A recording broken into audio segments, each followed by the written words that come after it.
Welcome to Decluttering 55 Plus with Michelle Passoff. This is the place to come for news you can use to get things done. Everybody knows that too much stuff is clutter, and cleaning it makes you neater and tidier. To us, it is a life management tool that helps you navigate your next steps. This is what my book, Lighten Up, Free Yourself from Clutter, is all about. As baby boomers, we have a lot in front of us that is confounding and confronting, so we sweep things under the carpet and put them off another day or forever. That is clutter because it keeps us stuck, and my new book addresses all of that.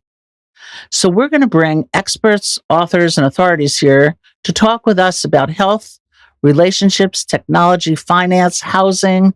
What are you going to do next in life? Passing down your life stories, and even the challenges of making final arrangements. Here we aim to learn, open new possibilities, choose, take action, and create a legacy, not a mess. So let's get started. Today we're going to talk about eating to live longer with Allan Misner. One thing I love about Allan is that he's a man who walks his talk. Just as he approached middle age, he decided to get off the couch, regain his energy and vitality, and drop 66 pounds.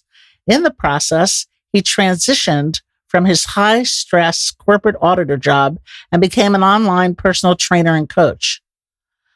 Allan has a long list of professional certifications, including personal trainer, nutrition coach, and functional aging specialist, with a focus on corrective exercise, performance enhancement, behavioral change, and fitness nutrition. He's the author of The Wellness Roadmap, a straightforward guide to health, and he is the host of the podcast 40 Plus Fitness Podcast. If you're already eating healthy, maybe there's something you're going to learn today in addition to what you already know. If you're eager to reset your eating regimen, maybe Allan can kickstart you on a path to better habits. One more thing to know about Allan before we get this show on the road is that he relocated from the U.S. to Panama and now owns Lula's, a bed and breakfast down there with he and his wife, Tammy. Maybe we can sneak in a question or two about that journey, because many people have that on their consideration list for where they're going to live next. So welcome, Allan. How are you? I'm good. I'm excited to be here. Thank you, Michelle. Many of us start off the new year with high hopes to eat right, lose weight, get healthy. We may have good intentions, and oftentimes they don't last very long. By the 15th of January, boom, you forgot about those New Year's resolutions. So how can we stick to eat right goals? Yeah, you're right. Intentions and informations are never the core to success. Success takes commitment. And so I think the first thing you want to start with when you're looking at your nutrition is, why do you want to change and how can you change? So the first part of that is really important. A lot of people will come to me and they're like, hey, Allan, I want to lose 15 pounds or 30 pounds or 60 pounds. And then I just ask a simple question, why? And for a lot of them, they haven't thought that deep. It's just, well, I'm supposed to be lighter. I'm supposed to weigh less. My doctor said it would be good if I lost this weight, but they don't really have a compelling health reason that they're saying, oh, well, I know I'll be healthier.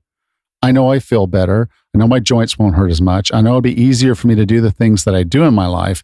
So the true value that they're after is health and fitness. It's not weight loss. And I can preface this and I can tell you, if you were 3 dress sizes smaller, but you didn't lose a pound, would that upset you? Depends. If I looked good when you're 20 or 30 or whatever, you always want to look good. So right. Maybe that's not the most compelling reason when you're over the age of 50, but looking good goes a long way, and having a goal. It may not last long, though. I think health is much more compelling, that you can stand erect, walk where you want to walk, run where you want to run, and do what you want to do. You can't go far if you're not healthy. So it's the wake up pain. It's the wake up pain free, reduce your risk of diabetes, heart disease, stroke, Alzheimer's, and all of that. That's what we should be after. Even cancer, but we should be after trying to lower our risks associated with those chronic diseases that are really just taking over Preventable. the Western world. And they're preventable. They're absolutely preventable. And the outward signal that we're not doing the right things for our body does tend to be weight gain. So we do see that. And that's why the doctor says what they say, because that's what they see. You gain weight, you get sick. But those are not cause and effect. Those are both symptoms of the same thing. We're just not eating in a healthy way. So how do you stay motivated? How do you even know what to go shop for or what to eat? If you've been eating the way you've been eating and it's resulted in weight gain or being overweight, where do you even start to begin to roll that back? Well, it's a really simple answer. It's looking back at before we had processed food, before we had an obesity epidemic, before we had all of this other stuff, what was it like? And we've got all kinds of data that tell us, okay, well, today people eat over 150 pounds of sugar per year. Think about it, 150 pounds of sugar. That's a whole human being. Wicked addiction. Right. But before all of this started happening, the average American ate 2 pounds of sugar in a whole year. You can go to the grocery store and one of the cheapest things in there is 5-pound bag of sugar. And that's 2.5 times what the average American ate in a year 150 years ago. And they didn't have processed stuff like cereals. I went to the doctor's office yesterday, and behind the nurse's desk, there were snacks for the people who work there, and there were boxes of donuts that were even at the doctor's office. So I think that's a big addiction that people we've so set that up in our lives that there's an expectation that there's a need for those things, and there isn't. In fact, you need protein to rebuild your body. There's even some amino acids in protein that you cannot make yourself. They're called essential amino acids. There are things called essential fats, meaning they're fats that your body can't produce, and you need to eat them to have them. So essential amino acids in protein, essential fats in the fats we eat. There's no such thing as an essential carbohydrate. Where do you think you should get your proteins from? Whole food. Well, that's what I was saying. To make this really simple, it's a pretty simple fact. If we went back to eating the way we did before, which means it's as close to being an animal or plant as it could possibly be. So I can recognize meat. If I go buy a chicken breast, I know it came from a chicken. If I go eat some fish, chicken breasts and chicken breasts. There's chicken breasts injected with all kinds of things that are not good for you, or they're raised in a particular way. I mean, even when I go to buy eggs, I go, well, I'm not sure whether I get the cage-free eggs or the pasteurized eggs or the... And they play with it. Guess what? There's no such thing as a vegetarian chicken. So what they're saying is we have very unhealthy chickens and we're going to feed you their eggs. So you're absolutely right. Marketing. As soon as someone says this is the way to eat, marketing comes along and says, well, this is how we brand and this is how we go. So the keto movement that was hugely popular over the last maybe 10, 15 years, well, now you walk into a store, there's a keto section. It's all processed crap that fits a certain macro. And so they can market it as keto-friendly stuff. And that makes no sense whatsoever. Now, if you want to know where your food comes from, the easiest way to do that, well, one would be do it yourself. If you can, raise the chickens, raise them humanely, raise the cows. If you can, raise the garden. Move down to Panama to do that. You can do some of that here if you want, but raise some stuff. Have an herb garden in your windowsill. Plant a little garden each spring, so you have some fresh fruits and vegetables that come up over the course of the year. That's a positive. You know where that came from. You know what went into it, and then the other side, the next one level would be the farmers markets and local farmers. You could buy almost everything you need from a local farmer while it's in season.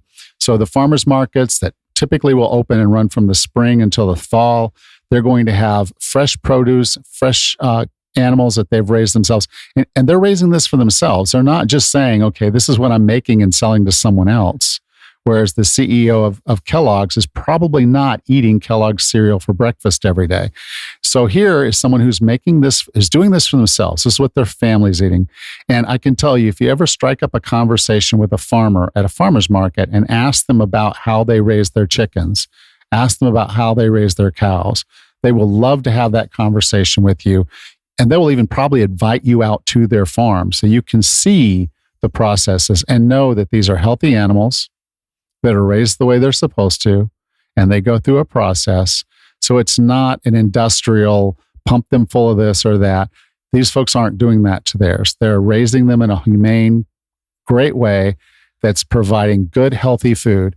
A perfect example is, yes, you go in the grocery store and say, I want to buy some fruit. Okay, well, most of that fruit was picked before it was ripe because it transports easier. So you see that the apple you're eating came from Chile. You're like, okay, that's a long way for an apple to travel. But at this time of year, we're not growing that here because the weather is just not. So we can get everything. All our grocery stores are full of food all year round that wouldn't grow here. So it's being transported. It's picked before it's ripe. And as a result, it's not drawing as many nutrients out of the ground as it would if it were allowed to run all the way through to ripeness. Plus, if they're overplanting their farms, it may not be getting nutrition from the soil at all. The only nutrition from the soil it would be getting is what fertilizers they decide to put into it to make it grow faster so they can get it to the market easier, faster. So the food companies aren't trying to make us healthy. They're trying to sell more food. But from a practical standpoint, not everybody is near a farm or a farmer's market. Maybe one of the first steps would be maybe to stay out of restaurants and make your own food, even if it's had to travel from Chile to your table, as long as it's fruit or what, in a lot of cases, how can you adapt if you're not near a farmer's market or a farm? Well, there are conscious restaurants that do source the food in a good way. They're looking for the best quality. They're feeding, it's organic, it's this and that, but they are paying attention. You're absolutely right. Most of the restaurants have been, they've been managed. They've been managed by us and by food companies to overfeed us. So if you walked into an actual restaurant and ordered a meal and they served you a portion appropriate meal, you would look at the plate and say, where is it? Yeah. If I'm going to pay you $20 for this plate of food, I expect a plate full of food. That's what we've come to expect. You walk into a steakhouse, a serving of beef is 4 or 5 ounces. But you won't find a steak that's 4 or 5 ounces. They're 8, they're 12, they're 16, they're 24, they're 72. And then you order a potato. Therein lies the origin of the doggy bag. So I guess and that's, I love doggy bags. Home. And so, yes, what I was doing when I was making my change was I would go into the restaurants that I knew their menu. I would carry a to-go box with me in. In many cases, I would carry my own condiments and stuff to make sure that I was getting what I needed. So an example would be, I would order the steak, a Caesar salad, and a sweet potato. The sweet potato was practically the size of a football, and the steak was 12 ounces. So what I'd do is I'd sit down when they brought it out. I would cut the sweet potato in I'd have 1/3 I'd leave and 2/3 I'd put in my to-go. I'd pretty much do the same thing with the steak. I'd have my Caesar salad, and that was a portion. Do that at the outset of the meal rather before than I even started. Yeah, before I even started. Yeah. I had all that put away in my little case, and now I have a plate of food that's portion appropriate. And then I like cinnamon on my sweet potato, but their cinnamon was already mixed with sugar. That's how they got it. So I would bring my own cinnamon. My wife was like appalled. She's like, you can't bring stuff to a restaurant. I'm like, watch me. I asked them about their butter. If I wanted butter on my potato, it turned out their butter was mixed with honey and other stuff to make it soft to start with. And I'm like, I don't want those things in my butter. So I brought my own butter. My wife's like, you can't bring your own butter and cinnamon. Well, watch me. At one point, my husband was on a raw food diet, and he used to bring a little plastic card that said, I'm on a raw food diet. Can you help me? And he would ask the waitress to give it to the chef. And more often than not, the chef would come out and want to meet him because they were delighted to make a special meal for him because they don't have that opportunity all that often. And so sauces on the side, all the other things, they're willing to do that if you just take the time and you're polite about it and just say, look, I do want this dish, but could you please not do the glaze? Or would you please put the sauce that you would normally serve this with, just put it on something on the side, because I just really would rather portion control that myself. And they're more than willing to do that. I love a Greek salad. I always ask them to take the potato. My little effort, I ask them to take the potatoes off. So yeah, okay, cool. Yeah, you can take little initiatives. Now, in terms of doing your weekly shopping, and how into planning are you? Do you think you should plan for a week or a month? Should you have plans? And how do you construct those plans? I'm sure you've heard the statement: if you don't plan, you're planning to fail. And so the whole basic point being is, yes, go into the grocery store knowing, okay, I need vegetables. I'm probably going to have to go back if I get good vegetables, I'm probably going to have to go back to the store 2, maybe 3 times per week just to make sure I have fresh vegetables, because they're not going to sit. Anything that's real food, if you put it on your counter for a week, you can't eat it. But a lot of the stuff we buy and call food sits out on the counter in our pantry for months, if not years, and we still eat it. So whole food, it goes bad. So you're going to probably have to keep buying some vegetables. You may be able to freeze some of them. You may have buy some that are already frozen, and that's cool too. So yes, buying the things, having a list, going in and saying, I need proteins, I need vegetables. And what that means is that you're probably not going to spend a lot of time in the middle of the store. Yeah, that's what I've heard. You go around the perimeter of the store and you're going to get the healthier stuff, and more cans and processed foods are going to be in the center. Yeah. One of the places I think it's good to have a list is when you go shopping, because all the other distractions will have you buying everything you shouldn't be buying, and taking home all the things that shouldn't be on your meal plan. But coming up with that meal plan, so you're saying your vegetables, your proteins, what else should be in there? That's it. vegetables and proteins. That'll do it. Huh? Everything. How do you feel? Everything the human body needs is in those 2 things. Wow. I mean, eggs, maybe a little bit of butter here and there, vegetables and proteins. Get some spices, particularly herbs that you like, that are going to make this stuff taste great. Find simple recipes that require less than 2 or 3 ingredients. So when I sit down, I'll grill some fish, and I'll steam some broccoli or stir fry some broccoli with garlic. End of story. Doesn't have done. To be yeah, and literally that takes me. I mean, it takes longer to heat up the grill than it does for me to make my meal. So I start heating up the grill. I start cutting up the vegetables. I put the fish on. I wait just a minute. I flip the fish. I put on the broccoli. I start stir frying the broccoli with some garlic, maybe a little bit of butter, and I go. By the time the broccoli's done, I go get the fish off the grill, turn the grill off, come back in, pull the broccoli off, dinner. I mean, it's almost that quick. So you have no excuse if you say, I'm not really a chef, I'm not really a cook. I have to go get, take out this and take out that. Yeah. You don't really have to if it's so as simple as your protein and a vegetable. Right. Now, you can make it interesting. You can make it cool, and you can make things that you generally like, and you can just substitute some things. So like you might really love lasagna, but the pasta just really weighs you down. Yeah. So what are we going to do? Well, we could substitute that. So there are products like Miracle Noodles that's made out of mushroom instead of pasta. You can use zucchini slices, slice thin, and use that for your noodles. And one of my favorites, I got this from Maria Emmerich, is to take deli's thin sliced chicken breast and use that for your pasta instead of the pasta. Layer. Yeah, and most people never. Well, how do you feel about dairy? Well, some of us tolerate dairy just quite fine, and so a little bit of dairy is fine. It can be a little bit calorie rich for the nutrition that you're getting. So as you're thinking about your foods, again, that's why meat and vegetables are kind of the core of all this, because they're nutrient rich, nutrient dense, and calorie clean. So you're not eating as many calories to get the nutrition that you need.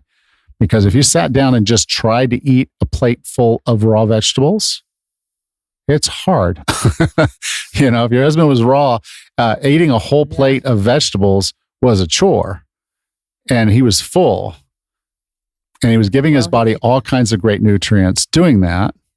I like mine a little bit cooked, but still, it's the whole point of it's really hard to eat a lot of vegetables. So if you're stacking your plate with vegetables and getting enough protein with your protein, that's really just using spices and herbs to make it what you want it to be. That can be all you have to do. But occasionally, yes, if you want to splurge, go find a recipe that's using mostly whole food. Most of the time, that is going to take you a little longer to cook. So maybe that's a Sunday thing where you sit down and batch cook a whole bunch of things. Like if I'm going to take the time to make a lasagna, I'm making lasagna. I'm making enough to feed me for 7-8 days, maybe, my wife and I. And then I will put portions in the freezer. Yeah. For whenever, like I get busy and we're coming in. And so rather than say, well, let's go eat out, it's like, no, we can just pull this out, defrost it, warm it up, and we've got dinner. We don't have to be. We're not stuck. I do that with vegetable soup. There you go. Perfect. I'll do it with stews. I can't think of what we're going to eat. Boom. You got stews, chilies. Most foods that we cook freeze quite well, and they can be in there for 3 to 6 months, no problem. And you pull them out when you need them, and you've got meal ready in time it takes to warm it up. Well, you got to get started somewhere. So today is as good a day as any. So please, getting you on a path to eating right, not just to look good, but to stay healthy. One more question before we go. I said I would try to sneak this in, and I'm going to do it. You live in Panama. You used to be an American. I guess you're still an American. I'm still an American. Do you have a Panamanian citizenship yet, or? I don't have citizenship. We did get residency. That was important to us because you can, for a lot of countries like Canada, United States, the UK, they have what they call friendly nations visa. So you can come here for basically 6 months and stay, and then you have to go. And so a lot of people will come here, they'll stay, they'll do a border run, they come right back. So they own a house, they live here pretty much year round, but they'll go off. Or some of them will be like more of what you would call snowbirds. So they'll say, okay, I'm going to stay in Colorado for, this many months during the spring and summer, and then I'll go down to Panama and I'll stay there for 6 months and then come back. And from what I understand, it's very cost friendly to be over there instead of over here. Is that right? It is. I mean, like, okay, for example, I lived in a house on the beach in Pensacola Beach, and my run rate on my house just for insurance, taxes, and utilities and upkeep was $4,000 a month for a paid-for house. Okay. You could buy a house like that here for less than $500,000, and you don't have those costs. We don't get hurricanes on Bocas del Toro. So it's a Caribbean island without hurricanes. So the insurance is really cheap. It's a housing option. Many Americans are doing it. They're going across the border the other way to find their housing options. So eat right, live well. And if you want to get in touch with Allan Misner for any of his coaching or more information, where can people get in touch with you, Allan?